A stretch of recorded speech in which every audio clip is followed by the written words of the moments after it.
Quanto mais a gente se aproxima do vestibular, do final do ano, maior é a ansiedade. Pelo menos isso para a maioria, para a grande maioria. E é normal, né? Funciona assim mesmo.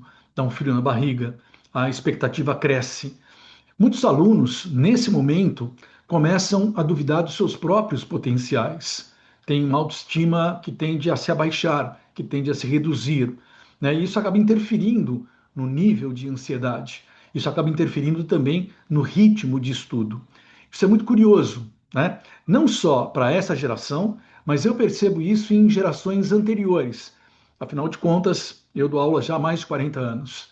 De qualquer maneira, esse é um momento muito importante na vida do jovem, muito importante na vida de um adolescente que se prepara o ano todo, né, com muitas contradições, com muito desafio, com muitas dúvidas nesse processo todo, em toda essa caminhada.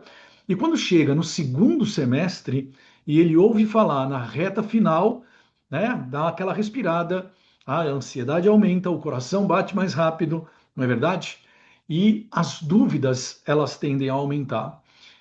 Isso acontece porque a ideia de reta final significa o quê? Falta pouco tempo. Você tem que correr. Você tem que fazer tudo aquilo que você não fez, né? E essa ideia, ela se torna meio que desesperadora, tá?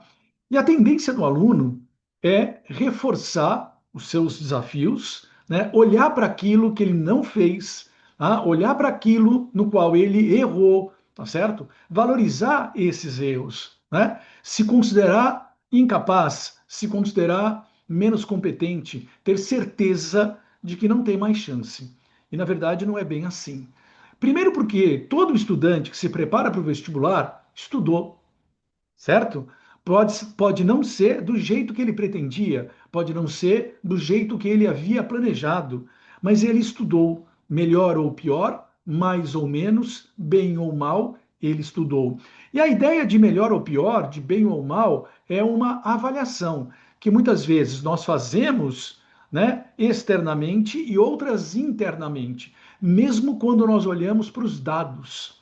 O que seriam os dados? Por exemplo, o resultado de simulados. Então, o aluno, ele avalia a nota dele no simulado, né, levando em consideração uma série de variáveis.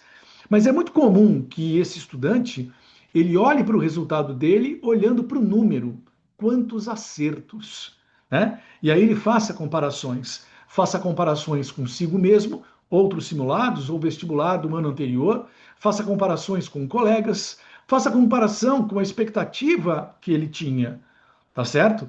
E tudo isso é muito relativo, né? O componente emocional interfere de forma muito intensa nesse momento, tá? E acaba cegando um pouco, dificultando um pouco uma análise mais sóbria. Mesmo porque um jovem adolescente, ele já tem as emoções à flor da pele e nesse ano mais ainda, tá certo? Bom, quando nós chegamos nesse momento, e eu gravo esse vídeo na metade de setembro, tá? A ideia de reta final ela já avançou. A gente começa a falar em reta final quando terminam as férias de julho, né? No final do mês de julho, no começo de agosto, tá certo? E aí se aproxima a data da prova. Agora, então, se eu estou aqui em setembro, essa proximidade ela é maior, nós estamos mais perto. E o que fazer agora? Primeiro, respira fundo, né? E pensa o seguinte: o que eu dou conta de fazer? Onde eu posso melhorar? O que eu posso fazer diferente? O que eu consigo? Não adianta planejar, estudar tudo. Eu vou recuperar tudo do primeiro semestre e aí eu vou estudar tudo do segundo semestre. Não vai conseguir e a frustração vai aumentar, né? Se na primeira semana, na segunda semana, você não conseguir fazer tudo isso, né? Começar a fazer tudo isso, a tendência a uma grande possibilidade do estudante desistir. Então a coisa tem que ser pensada, replanejada de uma forma realista. E foi pensando nessa situação que eu criei há uma semana, tá, um novo curso para ajudar estudantes na parte de história. Eu estou olhando principalmente para a prova da FUVEST, para o vestibular da FUVEST, não para as características da prova, mas para a data da prova. Por que as características me interessam menos? Porque eu quero ajudar o estudante a estudar até o dia da FUVEST. Mas ele não vai estudar para a prova da FUVEST, ele vai estudar para aprender história. Isso quer dizer que serve para qualquer estudante, que serve para qualquer vestibular, serve para aquele estudante que quer aumentar a nota dele em história, tá certo? Para muitos estudantes, um ponto a mais, dois, três pontos a mais, faz uma diferença muito grande. E vejam, eu criei esse projeto, né, chamado Pílulas de História, nesse momento aqui, como eu falei, pensando em coisas, né, que formam a minha base como professor, em coisas nas quais eu acredito já há muito tempo e em coisas nas quais eu pratico. Eu tenho uma turma de estudantes que estão comigo desde março, comecei outra turma agora em agosto, e o mesmo princípio, né, que é aprender, né, estudar para aprender, eu vou desenvolver aqui em um modelo diferente, em um modelo de 60 dias, em um modelo de 2 meses, que é o tempo que falta para a FUVEST, tá certo? E que você, estudante, que fará outra prova, a do Enem, a da Unesp, né? A UERJ, o Federal do Paraná, você que fará outra prova, também pode se aproveitar. Como é que funciona esse modelo? Todo dia são 60 dias, incluindo, olha o alerta, incluindo sábado e domingo. E aí eu imagino que se você está pensando assim, cara, vou encarar esse negócio aí, eu vou fazer os 60 dias, né? Eu vou dar esse sprint aqui na reta final, né? Eu vou confiar no professor, tá certo?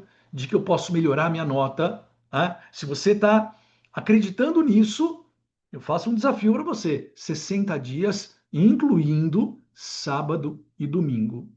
Mas são 60 dias, 30 minutos, 30 minutos por dia, incluindo sábado e domingo. Como é que funciona? Você vem para um grupo, ok?